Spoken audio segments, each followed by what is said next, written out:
Shopbiz। केंद्रीय वित्त मंत्री निर्मला सीतारमण जी ने देश की उम्मीदों का बजट, आम आदमी की उम्मीदों का बजट पेश किया है। दोस्तों, इस बार का जो बजट है इसमें काफ़ी कुछ ग्रीन है, जैसे green energy, green fuel, green equipment, green building और भी बहुत सारी चीज़ें हैं जिसके बारे में हम इस वीडियो में बात करेंगे। आम बजट भाषण के दौरान वित्त मंत्री जी ने भारतीय अर्थव्यवस्था को चमकता सितारा बताया है। बजट 2023 की 7 प्राथमिकताएं हैं। आइए एक नज़र इन पर डालते हैं। Inclusive development, reaching the last mile, infrastructure and investment, unleashing potential, green growth, youth power, financial sector. नमस्कार दोस्तों, कॉर्बिज के यूट्यूब चैनल पर आपका स्वागत है। मेरा नाम है मार्गेश और आज हम भारत सरकार के बजट से जुड़े विभिन्न पहलुओं पर नज़र डालेंगे, तो कहीं जाइएगा नहीं, बने रहिएगा हमारे साथ वीडियो के अंत तक। केंद्रीय वित्त मंत्री निर्मला सीतारमण जी ने कहा कि देश की अर्थव्यवस्था तेजी से बढ़ रही है। 2014 से सरकार के प्रयासों ने सभी नागरिकों के जीवन को पहले से बेहतर बनाया है। इसके साथ ही उन्होंने ये भी कहा कि प्रति व्यक्ति आय दोगुने से अधिक बढ़कर 1.97 लाख रुपए हो गई है। भारतीय अर्थव्यवस्था का आकार दुनिया में 10वीं से 5वीं सबसे बड़ी अर्थव्यवस्था के रूप में बढ़ा है।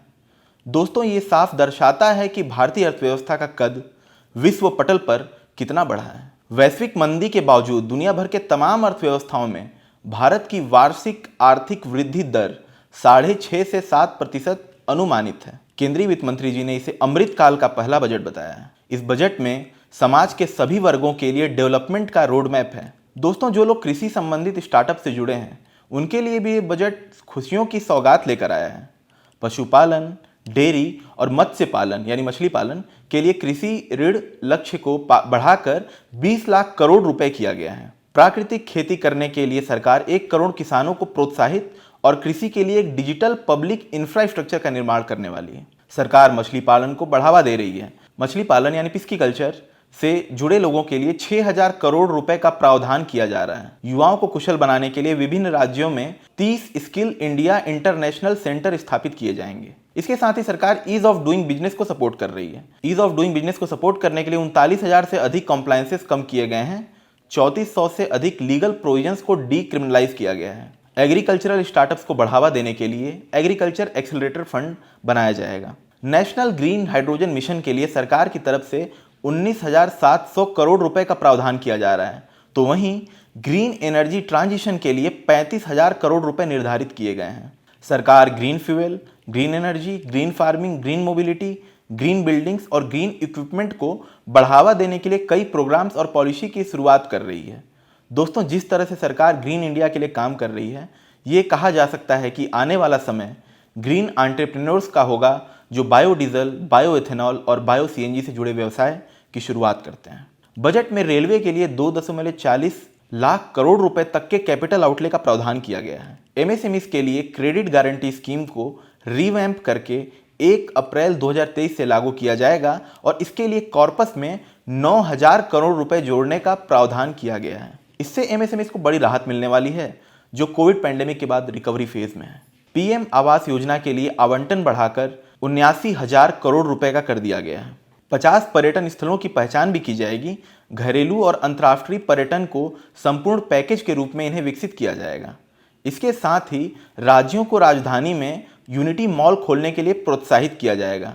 इसके तहत 1 डिस्ट्रिक्ट 1 प्रोडक्ट और हैंडीक्राफ्ट आइटम को बढ़ावा मिलेगा। बजट सत्र के दौरान वित्त मंत्री जी ने देश के लोगों को श्री अन्न को डाइट में शामिल करने का संदेश दिया है। अब आप सोच रहे होंगे कि श्री अन्न क्या है, तो मैं आपको बता दूं कि श्री अन्न मिलेट्स को कहा जाता है।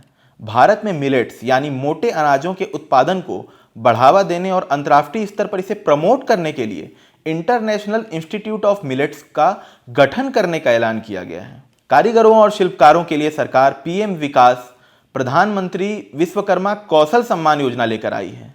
इस योजना के तहत कुशल लोगों को सशक्त बनाया जाएगा, जो ट्रेडिशनल प्रोफेशंस में लगे हुए हैं।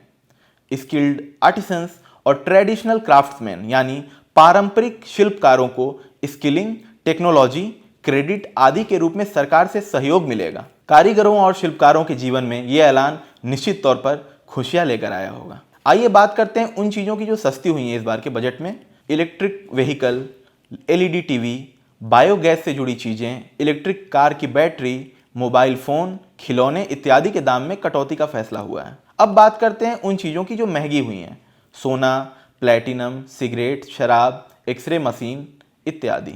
दोस्तों, ये बजट हर वर्ग को ध्यान में रखकर बनाया गया है। किसानों, युवा उद्यमियों, स्टार्टअप्स, महिलाओं, मछली व्यवसाय से जुड़े लोगों और सभी के लिए इस बजट में काफ़ी कुछ है। आज के लिए बस इतना ही। अगर आपको हमारी ये वीडियो पसंद आई हो तो लाइक करें और अपने दोस्तों एवं परिजनों के साथ शेयर करें।